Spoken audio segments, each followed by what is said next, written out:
What's up, everybody, and welcome back to Long Distance Friends. Today, I have a very special guest on the show. I have Mel.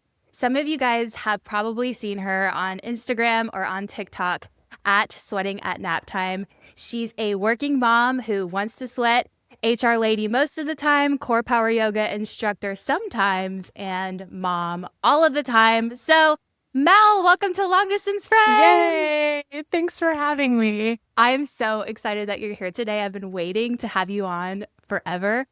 And I did not prepare you for this, but I'm going to tell my first memory of you. Okay, let's hear it. You're like, I'm nervous. So the very first time that I met you was at your wedding, and you were walking down the aisle. I'm claiming this is the first time I met you.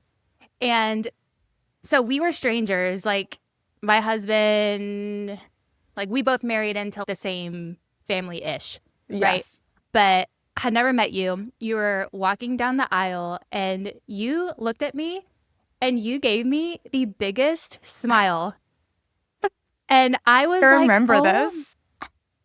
You remember?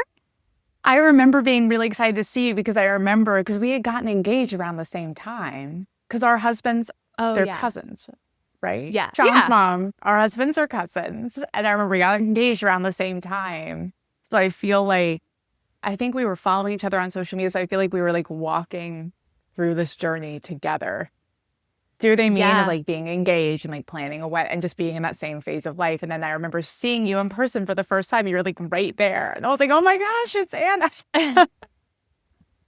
I felt the same way. When I walked down the aisle, I was like, I'm so nervous that I'm only looking at Nate and like everyone else around me, I'm just going to ignore for a minute.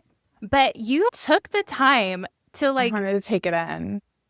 Make me feel so welcomed and loved at your wedding as you were walking down the aisle. And I will never forget that. I remember feeling, it's a very overwhelming moment. Like you're like walking down and all these people that you love are looking at you and they're like excited. And I just remember feeling so much love in that moment. It was like really cool and sweet. I was just like, I want to look at everyone and remember this, you know?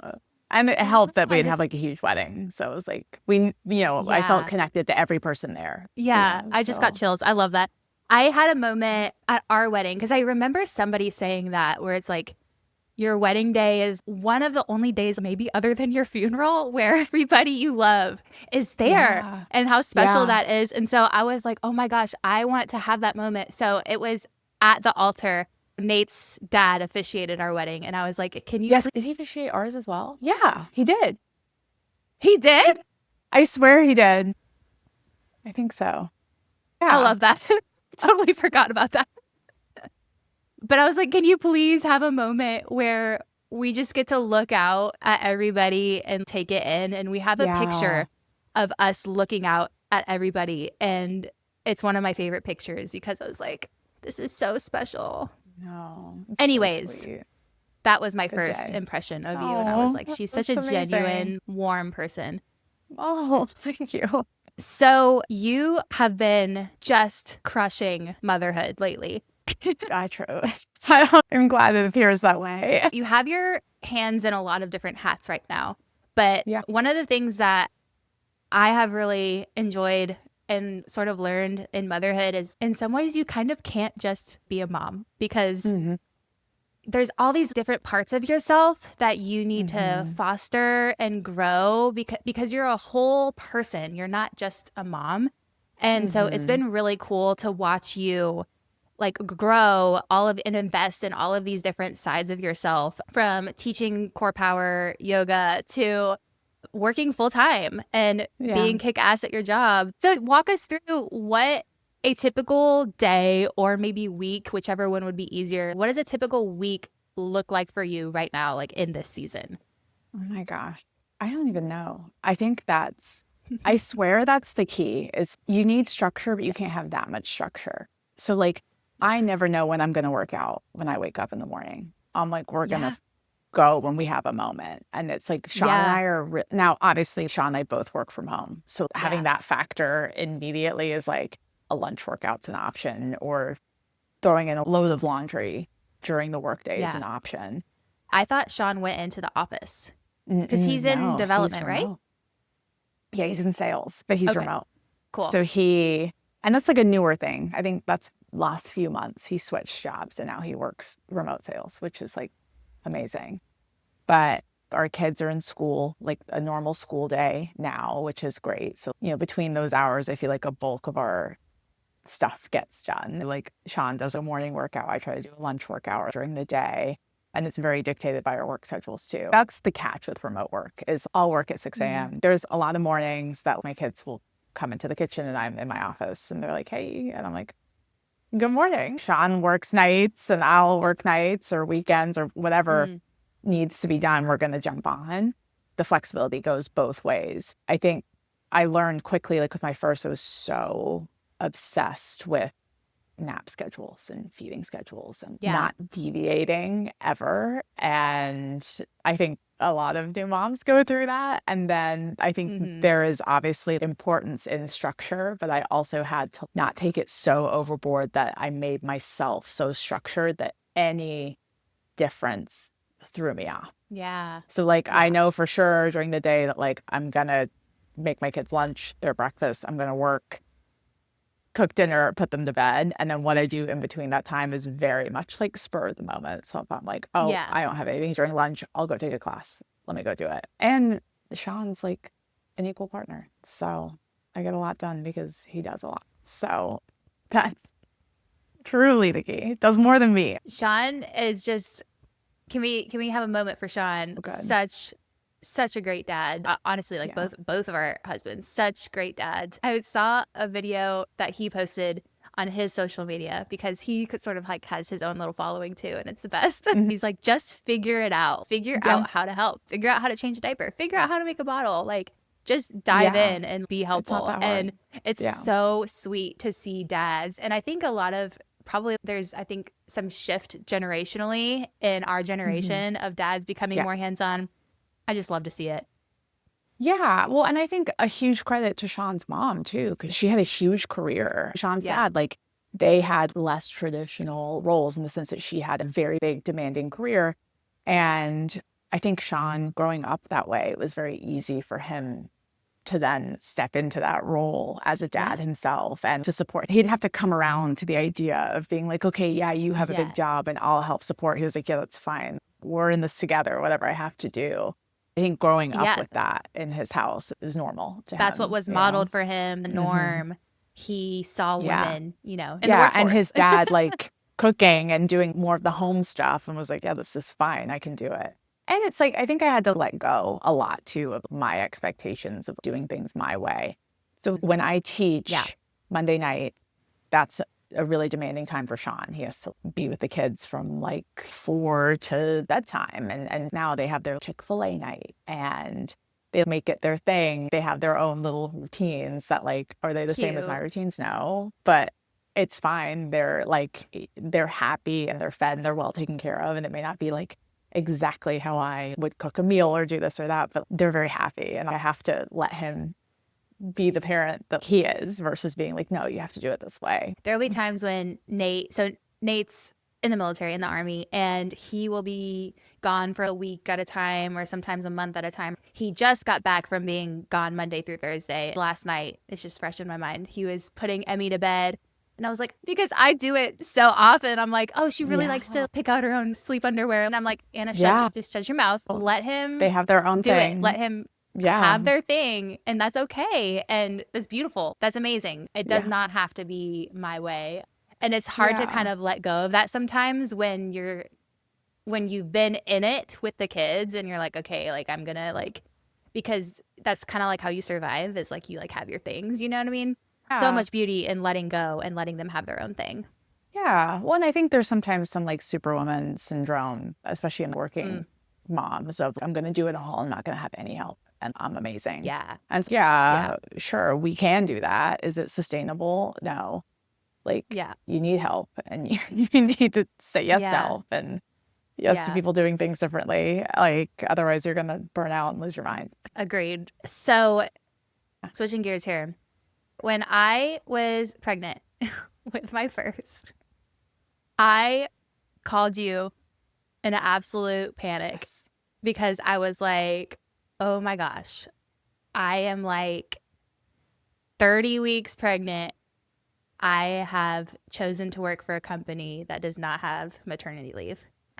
Yeah. And I was like struck with that reality. And I was like, what do I do? And you're like, well, do you have a savings? I was like, that's not really, like, kind of. And you're like, okay. I just was not prepared, like, at all. So after being with this company 5 years, I thought that they were going to give me maternity leave anyways. And I was kind of one of the first women who had a baby at that company. And so it was like, not only was I sort of working through that for myself, I felt the pressure of, oh my gosh, like I am paving the precedent for the women that come behind me. And I felt so much pressure and responsibility in that, even though it wasn't my company. I was like, if I don't fight for this, what is that going to do to the women that come after me? And so I was just in a huge tornado in my head. I called Mel because she is an HR professional. I was like, what do I do? Who do I know that I can call? Yeah. Went to therapy. I was just so torn because I love to work, but I also was like, I can't imagine sending my a newborn baby to daycare. I just had no clear path forward. You had walked me through some things, and I was just, I think, a little bit like too far gone to like really like make some changes. But all of that to say, in a perfect world, how would women be choosier and more forward thinking when they're choosing their employers? What questions should we be asking? Would it make us look bad in the interview process if we emphasize our need for maternity leave? Walk us through that. That's a really good question. I think people are way too cautious. There are, I work in tech. It's more male dominated. Men ask all kinds of questions about, do you have these leaves? Do you have these benefits? Like, it's very normal to ask about the benefits offered. And that includes parental leave. So yeah, like asking about benefits is a normal part. Benefits and compensation is a normal part of the interview process. And that includes parental leave. Never once have I myself or gotten notes back from an interview of like, they asked about parental leave, we shouldn't hire them. Never once. And I've been doing this job for 11 years. So you should ask. It's important. And if you feel uncomfortable asking the hiring manager, ask the talent rep, the recruiter, whoever your point of contact is, just like, hey, can I see? Usually I ask about the parental leave policy. I also ask to see the benefits, like the whole package. Like, send me the whole booklet, send me how much it costs, how much am I going to have to pay for my family beyond benefits? Like, that's very normal, and they'll send it to you if they want you. They're never going to be freaked out by it. Most companies advertise it as well on a job posting. So like, go look on the website, go look in the job posting. If they have it, they're going to talk about it there. But yeah, you should never feel concerned about asking about parental leave. I actually share now that I'm a mom when I'm interviewing. And I know some people have mixed feelings on that. I don't want to like have myself excluded from the process if they know I'm a parent, but I don't want to have to hide motherhood at work. So I would rather be honest up front. And if it's an issue, like, get me out of there. I want to work for these people versus what? Am I going to spend years of my life hiding my kids and being stressed when I get a call from school that they're sick or that there's another teacher work day and they're going to be home or whatever it is? Like, I think that most of the time when I share, I get a really good reaction of like, oh my gosh, me too. Or, oh, we have so many people with young kids or whatever it is. It's never been, okay, then goodbye. We don't want to hire you. It's never happened. It might, but then you don't really want to work there anyway, you know? I think a lot of military spouses feel like they're at such a disadvantage as well. I feel like a lot of military spouses, in addition to being a mom, feel like, oh my gosh, do I even disclose this? Because why would they hire me if I'm going to move in 2 years? It's like, okay, so, there's like, can I even be fully myself in interviews when I'm a mom and a military spouse? This is such a disadvantage. That's so interesting. I've never thought about it that way. Because I feel like that's something that I really value, is being really authentic and being fully myself. Yeah. Like, hey, this, what you see is what you're going to get, you know, but like you kind of have to balance Yeah. that. I don't know. It's so funny you say that, because you being at a job for 5 years is actually so rare now. Now I work in tech, so like my numbers are going to be skewed, but like, Yeah. I mean, I'm not even thinking about 2 years. I'm not even thinking about next year. I'm thinking like 6 months down the line. Like everything's so, especially like I'm in like early stage tech. So it's like being somewhere for 5 years, I'm like, that's a lifetime. That's crazy. That's so funny that you say that. And I'm so glad you say that, because, yeah, I have such a skewed view because of my personal experience. And so to hear you say that relieves so much pressure of just, this isn't a forever job. This may not even be a 2-year job. Like, it's good. People have a tremendous amount of care for companies and what they give to companies, which I think is an amazing quality. But you always have to remind yourself that they are a company. They'll lay you off fast.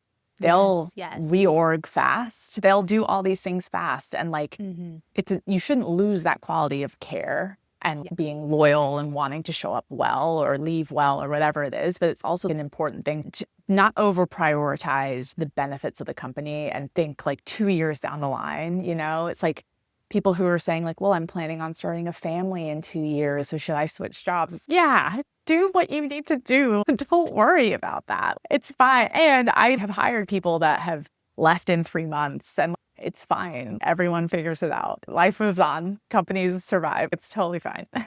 Such a good reminder. And that was, so when I was fresh out of college is when I started working for this company. So I was becoming, in some ways, an adult as I was working for them. Oh my gosh, that first job is the hardest one to leave. That's your first one. That's the one that took a chance on you when you had no experience and you were like a child, and then you grew up and became an adult. And yeah, I think Sean went through that. I went through that when I left Target. It's like very hard to leave that first job. And then you kind of get desensitized to it and you're like, whatever. See, that's good to know, because it took me 5 years.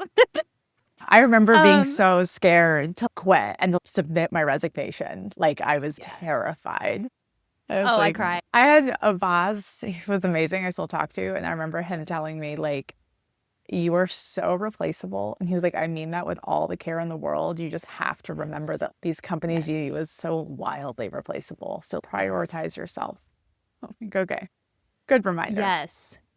Yes. I had to learn that this isn't your life. You know what I mean? If your work is your life, there's a lot of like red flags there, right? And so, you know how a lot of people will share like their 5 to 9 before their 9 to 5, or their 5 to 9 after their 9 to 5. Like I had none of that. I would wake up, go to work, and then come home, have a glass of wine, and do it all over again. And I got so unhealthy in so many different ways.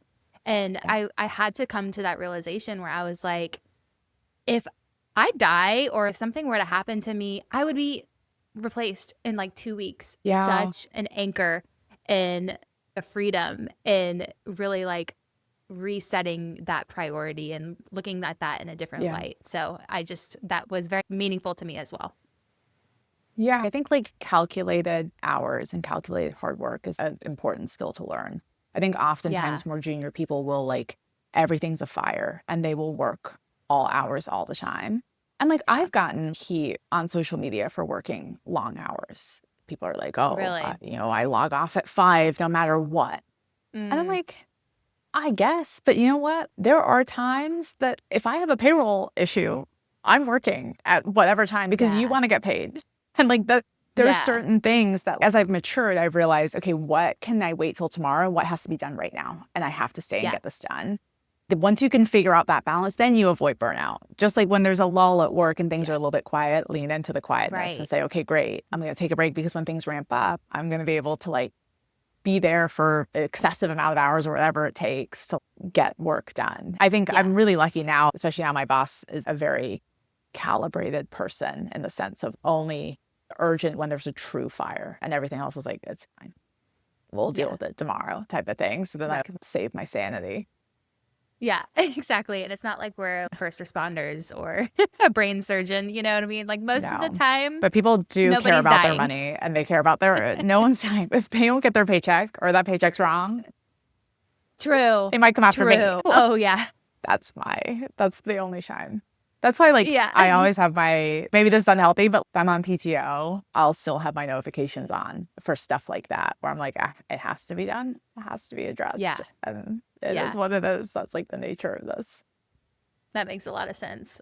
Are there any big pieces of advice or things that you feel like are misunderstood that you want to speak to when it comes to either the hiring process or looking for jobs or company culture? Or is there anything that you have been learning recently or seeing recently where you're like, I feel really passionate about that and I want to speak to that? I love this question. I think I've learned personally, so I'm 33 now, and I've been working since I was 22 in HR the whole time. So I've kind of been on this climb without a career change or a career break. So I've just been off we go. And I think oftentimes people tell you to be very, very selective early on in your career. And when you're job searching, search for the perfect job that feels like the perfect fit. And I think there's a lot more nuance to that. I think that when you're early in your career, you need to take like the shit job. Like, I work for Target. I love my time at Target. It was a shit job. Like, I had to close once a week. So I worked from 3 p.m. to midnight or 1 a.m. once a week. I worked every other weekend, which was a closing shift every other weekend, where I was working from 3 to like 2 a.m. because a Saturday night at Target's crazy. And I would have to work one overnight to see the logistics team. And you were expected to like help unload the truck, help fold clothes. I remember one night I found a half-eaten hot dog rolled up in a t-shirt at like 11 p.m. on a Saturday. And I was like, I hate my life, like genuinely. But not a that hot dog. job was disgusting. Like, I guess it could have been there worse. were so many, like maybe a condom or something. No. I had to clean the bathrooms at Target. That was disgusting. I was like in LA, like those were like high volume stores, so many people. Shit times. But I tell people to go work at Target. I'm like, if you want to it made me so tough. I learned so much about HR, specifically a huge hourly workforce, and they threw me in there and I just had to figure it out. I mean, they have such robust systems. It's hard to mess things up. Like they're pretty structured, but do that early days. And now I've had to sort of pivot, and like Sean's mom, my mother-in-law, has been really helpful about like when I'm interviewing now. Like I was recently in a process or not that recently, maybe like a year ago. And I was really complaining about after every interview. I was like, I hate these guys. And eventually she was like, you need to bow out. Like you need to tell them no, thank you. You don't like them. You are in a great place in your career. You get lots of offers. Like you need to say no. And I was like, gosh, I never considered that. It was so freeing. But I am 33 with 11 years of experience. Like versus when I was 23 and maybe job hunting with 1 year of experience, you can't be as selective. So you need to get the experience, and every job that you have, you'll learn from. Maybe it will be horrible, but you'll learn, okay, they said travel in the interview once a month. This happened to me. It was like, oh, once a month travel. It was 3 times a month. So now I know, okay, if we ever talk about travel, it's gonna be way more than they tell you. Like those little lessons that you like pick up along the way. And now I'm like at this place that I can be much more selective. But you gotta take the shitty jobs first and learn. Like lots of people ask me about remote work. Like I want to get into remote HR. And I'm always like, you have to build your resume first, because you're competing with the whole country or maybe the globe, depending on how their hiring systems are set. Yeah, so true.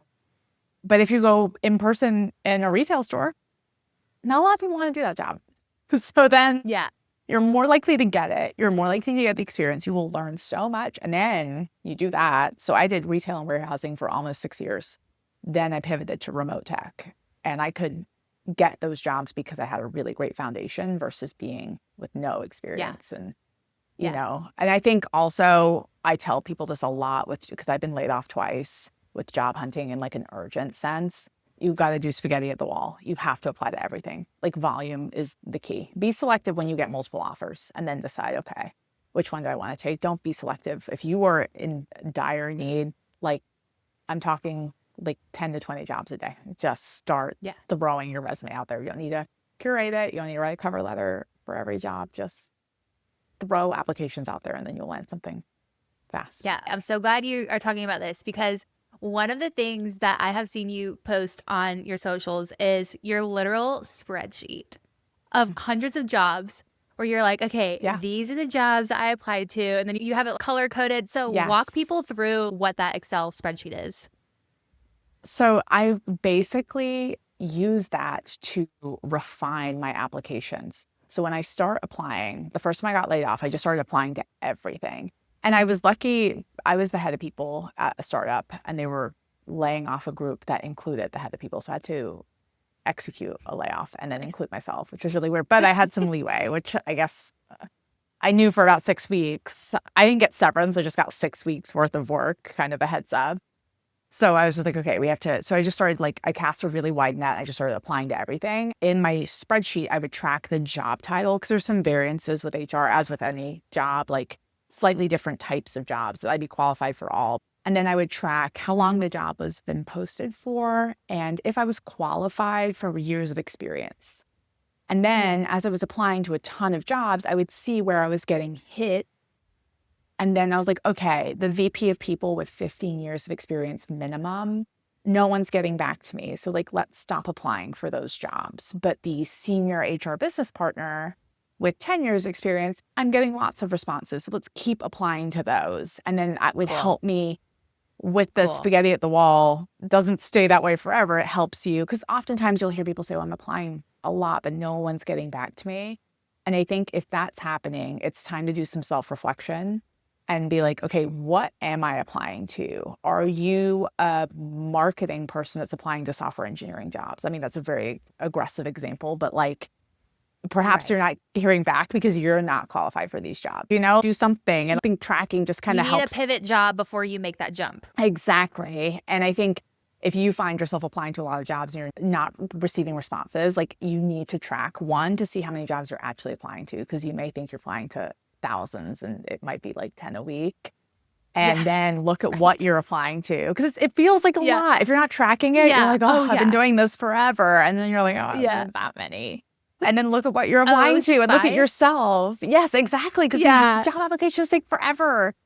I'm like, you can type in everything. No, it's so annoying. I'm a big fan of just throw in your resume and get out of there. But some companies don't have that. But then you have to look at what you're applying to and be like, am I actually qualified? I'll have this conversation with Sean. When he was looking for jobs, he would send me a job and I would start reading the job descriptions or the qualifications or whatever. I'd be like, Sean, have you ever done this? He'd be like, no.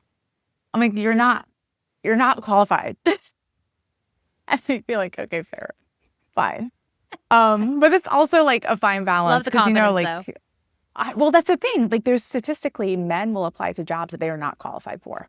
And women will apply to jobs that they are only 100% qualified for. So it's always a fine balance of go for the stretch job, go for the reach, but track it and see okay, is this worth my time? Is it within reach, or am I wasting my time applying for, chief people officer with 20 years of exec experience? I'm not getting that job right now, and that's fine. I can recognize that. Yeah, that's so good. When you're doing something in mass numbers like that, I feel like that just gives you such a way to look at it, take yourself out of the situation and be curious about what is actually happening. You take the emotion out of it, get it on a spreadsheet and be like, okay, this is what's actually happening. Now I can make some more educated pivots forward. So that's exactly so good. And then the LinkedIn algorithm will learn and actually start feeding you, because it's just going to feed you jobs you're applying to. So it's not actually going to give you stuff that you're truly qualified for. It's just going to give you stuff that you're looking at.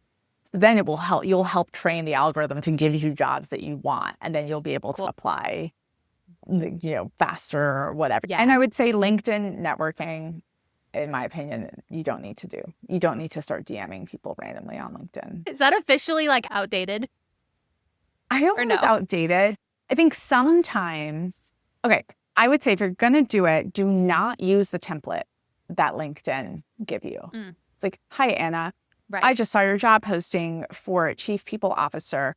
My experience in this, this is literally, I know it by heart because I've received it so many times. Don't do that. If you're going to send a message, actually, try to curate it. Be like, hey, Anna, I saw you worked here. I worked with this person here. Really excited about this job. Just, make it a bit more intentional as opposed to just using the template. But if you're spending a lot of time DMing people and not a lot of time applying, you're not using your time efficiently. It should be more time applying, less time DMing people or reaching out to people, especially if you're like, I've been laid off and I need a job today. You got to just start applying like crazy. In other words, if you're going to throw spaghetti on the wall, do it actually applying for jobs and not just throwing DMs. Yeah. And now if you're like, I'm soft looking, I'm interested, then yeah, DM away, start networking. If you have a longer timeline, by all means do that. But if you're like, I've been laid off, I got to go, apply. Yeah. Another tip that I have seen you share is there's some way to do the LinkedIn notifications, right? So if certain jobs are suddenly available for hire, you can get notified and then you can be one of the first people to send in your resumes, right? Yeah, so I turn that on. You put your job titles and it will email you with new job postings. And being an early applicant is so important.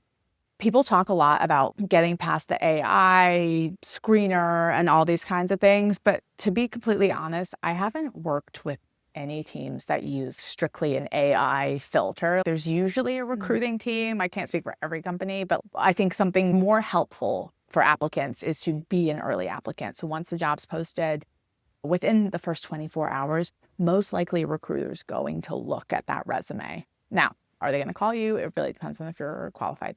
But at least you're getting eyes on it versus if you see a job's been posted for 3 weeks, they are probably in second, third round interviews at that point. You can apply, but they probably will fill the job if they have a decent batch of applicants. So being early just helps you kind of get in there and into the process quickly. That's so good. Oh, this is meaty. I love this. Yeah. People will learn it today. Yes. Are there any other tips that you can think of that you're like, people need to know this if they're applying for jobs?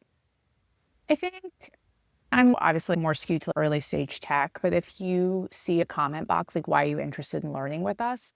Definitely write something. I used to always read those and it was always interesting. It doesn't have to be the most technical or like, I'm so informed on your company, but just a genuine like, oh, I really like this, or I'm really curious about this, or I really like this on your website or in your job application or whatever it is. It will get you like, notice most of the time. And it doesn't need to be like a whole page. It can truly be like 3 to 5 sentences. But I think that's really worth your time to do if they have it there. And it's optional. When people leave it blank, I think it's just a missed opportunity to say, hey, here's a little bit about me. Here's why I'm interested or whatever. Yeah. Okay. Ooh, I have a selfish question since we're getting into this. So a lot of women that listen to this podcast are moms of littles. And it's probably like 50-50, like half of them work, half of them don't. They're stay at home. So for the moms that are stay at home moms, you've got this like gap in the resume, right? How detrimental is that? Go ahead. And what do we need to be thinking about if we are planning on returning to the workforce in some capacity in like 5 years? Yeah. I think it really depends on the industry. Like teachers, nurses, like these kinds of jobs that like are in demand and you have a certification in it and like they're in need. Like my mom took like 14 years off and then went back to teaching. No problem. Yeah. So like those kinds of jobs, I think it's very different. I can only speak from like the corporate world, but like, it does hurt you a little bit, like realistically. Now, your definition of hurt, I think that sounds wrong. I would say it impacts your career. So if you have like lofty career goals that you want to climb and climb and climb and be an executive and do that, then taking 5 years off is going to like take you down a different path or maybe a longer path. So I think oftentimes when people consider staying home, they say, well, daycare is my entire salary. And though that may be true, and it's an important point, you also have to think about like your salary increase by working those 5 years. So if you make $70K when you have a child and then that child starts kindergarten at 5.5, you may be making $150K if you pressed on. And I think oftentimes like so good that like mindset gets, people say you can always go back. And I think there needs to be a very big asterisk with that statement. Yeah. That how you go back is going to look a little bit different. You're entering into a different workforce. If you have multiple children, maybe you're getting closer to 10 years out of the workforce. Like things are changing a lot. And depending on your industry, like HR, it is different. Things, how we did things 5 years ago is not how we do things today. And I would say, you know, it's important work to stay home with your children. And like, if those are goals as well. And I think like, that's like the best part about like, you know, feminism and choices that we can choose to like either continue working or stay home and like be fulfilled by that. If you want to go back, I think it's important to stay connected in some capacity in like whatever skill or work you were doing. So it might be volunteer work at school, or it might be working very, very part-time, or volunteering in some sort of nonprofit or something, just to keep yourself a little bit sharp. And then accepting or acknowledging that you may need to start further back than when you left, which sucks. And I think that like, I always talk about how efficient moms are. I'm like, moms can do 12 hours of work in like 4 hours because we're just conditioned to be like, I have this much childcare and I have to get my work done.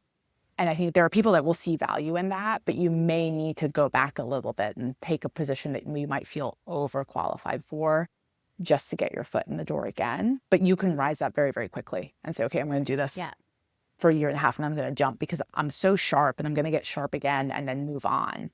And I think you have to evaluate what kind of work you want to do. Like, are you going to be the primary parent? Are you going to be the one that takes a day off during, you know, spring break or fall break or sick days or whatever? And like considering what kind of environment you want to be in. So I know it's a big change, I think, to go. It's really admirable, people who take time away from the workforce and then go back into it. Like, I have found work such a comfort, and like just being able to stay consistent like in it. I can't imagine stepping away, having your whole life change and you as a person change entirely and then re-enter the workforce is like, it's a very challenging thing. And I think people should not be so dismissive as to say you can always go back, because I think going back is such a like tremendous thing to do. It's not just, oh, whatever. It's like a really big deal, you know? That's so good.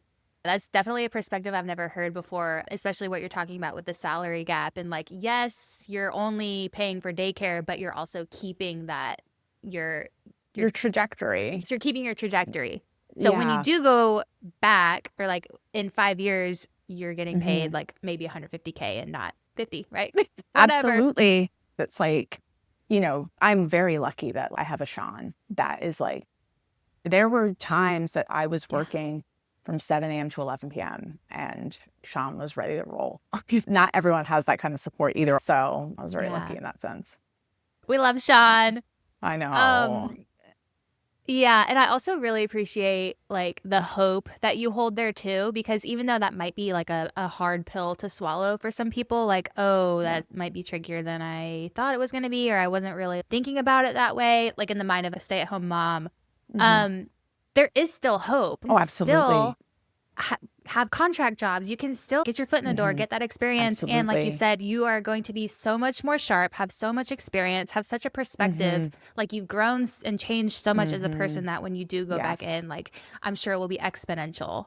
So, but it just might take a little longer at the beginning. Or be a different path than what you were used to pre-kids. It's just it may look different, and that's fine because like you are different. Like it's just going to be a different path. And like, I think being 100%. Kind of going back to what I was saying earlier, just being open to, okay, maybe this isn't the field I was working in before, but this is how I'm getting back in, and like being open to doing something a little bit in a different place or a different industry or whatever for the corporate side of things, obviously.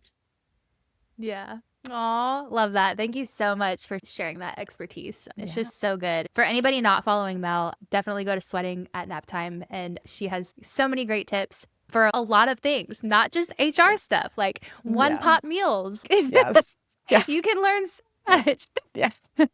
Oh my gosh. Tips, the one-pot meals. Really a widespread. All people. Yes. I'm not doing your social media justice by saying that. That's why I'm laughing. No, you're fine. It's just such a poor representation. But oh gosh. Okay. Is there anything that's pressed on you that you're like, I really want to make sure I talk about this? I recently went through a miscarriage. I was 16 weeks along, and it was like very, very shocking, obviously, because once you hit 16 weeks, you think you're fine. And like we did all the testing and Yeah. everything was normal and everything was looking good. And then I like just started bleeding out of nowhere. And I was like, that's not supposed to happen. And I think working while pregnant in itself is hard because you're like not telling anyone in the first trimester. And I'm like, I'm so sick and I'm so tired. I'm like, trying to calculate like bonus numbers. I'm like, I don't think this is right. I don't know what's happening. I'm not myself. You can't say Yeah. anything. A lot of people I shared, obviously, I was saying at halftime, and they were like, well, what'd you do about work when that happened? So I actually took this. There's a stance that I've heard from employment lawyers that say you should share your pregnancy news immediately so that you are a protected class. So if they were ever thinking about terminating you or doing a layoff or something, they know that you're not, Mm. I guess like normal employees and like but you fall in a protected class as a pregnant person. And so they Mm. need to like use more care in terms of like how they're going to whatever severance or whatever is going to happen. Like they should just know that you are pregnant because there are additional laws that surround you. So I didn't share like early days because I had 2 chemical pregnancies early in the year. I was like, I don't want to like get into this. And so I shared right when I hit 12 weeks, which, was great to get that out there. But then once this happened, I was just really honest with my team. I was like, guys, I lost the baby. I have to deal with this. I'm going to be offline for the next 2 weeks. And I was really lucky that like my team were very supportive and said, like, take whatever time you want. And I sound like such an HR lady, but it was like a really good stretch assignment for my direct report to like take on like additional work. I was very excited for her and proud of her for like just stepping in and like didn't message me, didn't need anything and just handled it all, which was like great. I was like, oh, it's really nice to know I can step Yeah. away. And then when I came back, my boss he's a man, and he had a really like honest call with me because I was like really wanting to just dive in and not talk about it. And he was like, I just want to address this. He was like, I've never had this happen before to a direct report, so I didn't really know what to do. And he was like, I talked to my wife about it, and she was like, just give her time. And he was like, I want you to know that like this isn't just over. And if you need extra time or you need like an extra day off here or there, like you can take it Yeah. because I know that like this isn't just going to be a week and it's over with and you're back to normal. So if you're Right. like Yeah. someone that's in charge of someone, that was like the most comforting thing for Mm. me to be like, because it's true, you don't feel fine after a week or whatever. It's like it does Yeah. linger, and it's like a sadness that like stays. I feel like I have like a darkness, like to me, like an Yeah. edge to me now after like going through this, and like that Yeah. will probably be permanent in the sense that like, when someone shares with me that they're expecting, normally I'd be just immediately so excited. And now internally, I'm like, oh, I hope this sticks for you and I hope this works out for you, which is like kind of negative, but like that's where my head goes now. And I really appreciate like the acknowledgement of like, hey, you are going to be changed for a while and like you can take time or do what you need to do. So it was like I was like, you literally handled it the best that you could. Like, that's all I Oh. need, basically. So yeah, it's weird to share that with coworkers. You don't really talk about that stuff, Yeah. Feels but so personal. And it's like, I would love more than anything to like separate, have this yeah, just be my work or like just be my personal life. But when it literally affects your body and your family and like your future, like there's no way to fully separate those things. And so I'm just so thankful that you got that such like good solid support, and how sweet that he asked his wife and like just I know. I was address so address like the grateful. elephant in the room. And Yeah, because I really didn't want to, but then I actually left feeling really supported. And I was like, oh, and I feel like I learned a lot. Obviously, it's different, like being a woman. Like, if this ever happened on my team, I would feel like, it's hard when you're a man that's like yeah. not ever going to carry Yeah. pregnancy and like go through that. But like, I think, work is such a big part of life that though you want to separate it, you can't always. And I always say, like, sharing with work in a confidential way can really help, like, versus being like, I've had a family emergency and I need time off. Like, as unfair as it is, like, that can sound a bit shady. So, like, being honest and saying, hey, I had a miscarriage, I have to have a D&C, this is going on, with obviously not with the whole company, but just with my leader, helped navigate all of that and get me what I needed. But yeah, it felt awkward, them knowing. I felt really like, now I'm like, it's been 5 weeks or so it's kind of settled. But yeah, it was like really weird to go through. And I've dealt with it on the employee side, not my own direct reports, but like employees needing time off. But I don't know, I feel like though I said I was darker, I also think I'm much more like empathetic to people as well. Like going, this will come up again, I'm sure, at work, and I can extend to them like the empathy that they need, versus obviously I never think I'd do a bad job, but when it's been disclosed to me, like I was 24 and clueless, and it's like now at least I feel like I can be more like a more effective leader in that sense. Yeah, absolutely. Man, it's a really good bigger conversation too about grief in the workplace. Grief comes in waves. There are days when it's like, hey, I'm like starting to feel like myself and like I can do this. And then there are days when it's like, I can't even get out of bed. And that might be not even immediately right after whatever traumatic event just happened. And so it's like, how do we as leaders make space for that when it may not be like, oh, well, your dad didn't die, your dad died a year ago. What are you talking about? Like, it's so hard. And I think often, especially with like pregnancy loss, you just want to forget about it. Like, that's how I felt. I was like, there was a special kind of hell being told there's no heartbeat and waiting for a D&C. Like, that is like the worst. Those were the worst days, the longest days. I was like, I want this out of me. I want this over, because I looked pregnant and I was like, this is awful. And I just wanted to be done with it. But I think like forcing yourself to slow down and be like, okay, like you're not going to be fine for a while. And like acknowledging that like, I need to take time off and I need to lay in bed for 2 weeks. And Sean was amazing. I'm on all meals and all school stuff. And he was grieving too, but obviously I had the physical come down of it all as well. I'm such a go, go, go person. And I was really forced to stop and rest and reckon with it all. I think being told like, hey, this is gonna not be over for you immediately, and feeling like it's okay to, like, I still feel like I've been like taking it slower. It's like empowering, I think, to hear that. Everyone in my life tells me to slow down all the time, but this really forced me to be like, okay, chill, like just you'll get back to normal eventually. I think the same could be said for postpartum. You have a baby and then you're like, I want to feel normal, and it's like, no, you're not going to feel normal probably ever. You're going to feel like a new version of normal, and you will get there eventually, but it doesn't happen overnight. It takes a long, long time to settle back in, Yeah, absolutely. It reminds me of something that you had shared and encouraged your followers with a while ago. I don't even know when this would have been. Probably after your youngest was born, like maybe a year after. When you were able to say, like, I am so much stronger, like physically stronger. I am the strongest I've ever been. Yeah, having my 2 arms kids. are jacked. I can lift up anything. People talk about postpartum body. Your arms, you will carry anything. I still carry my almost 7-year-old like regularly. Yes. I'm like, we're good. Yes.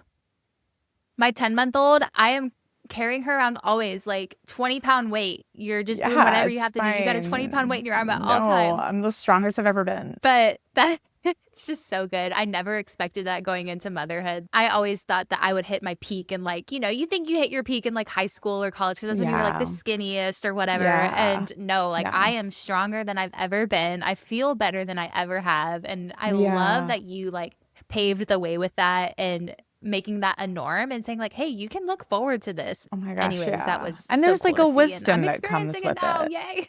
Yeah, like I feel like I was so hard on myself in college about how I looked physically and like my performance and all that stuff. And I feel like after having kids, you just take a much wiser stance on like, I want to feel good and I want to take care of myself. And you don't always feel like there are days that you're like, okay, come on, work harder or whatever. But it's Yeah. for the most part, I treat myself with a lot more care, I think, than I did when I was, 20. Yeah.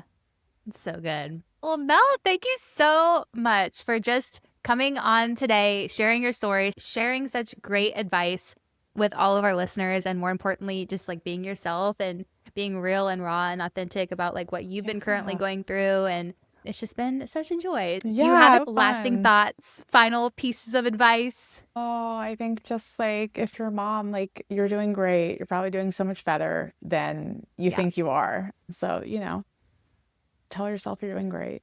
Take care of yourself. Yeah. Where can people find you and connect? So I have time on Instagram, on TikTok. I feel like I'm quite active. And people DM me with their crazy HR scenarios looking for advice. And I try to respond to them. So if you ever need help, just DM me. Oh, I thought you were going to say I don't respond to those, but no, I usually do. That's It's really fun. There have been some really insane things that people are going through. So many people have received like a rambling voice note from me being like, okay, here's what I would do. Mel, sometimes I just knock them out at night. Can we pause for a minute? Can you start a talk show? People call in with their HR problems, and then you answer. It's really fun for me because you know why I enjoy it so much is I like problems. I like what I do, but it's lower stakes for me in the sense that I'm not at this company. I'm just like strictly an advisor, and I can just be really direct and honest and give you a perspective that hopefully is helpful. But yeah, I just go through at night. I'll go through my DMs and just voice note multiple people with my thoughts. Sean's like, who are you talking to? Changing the world one DM at a time. Changing the workforce apparently. one DM at a time. I love it. Thank you so much, Mel. We'll talk soon. Okay, bye.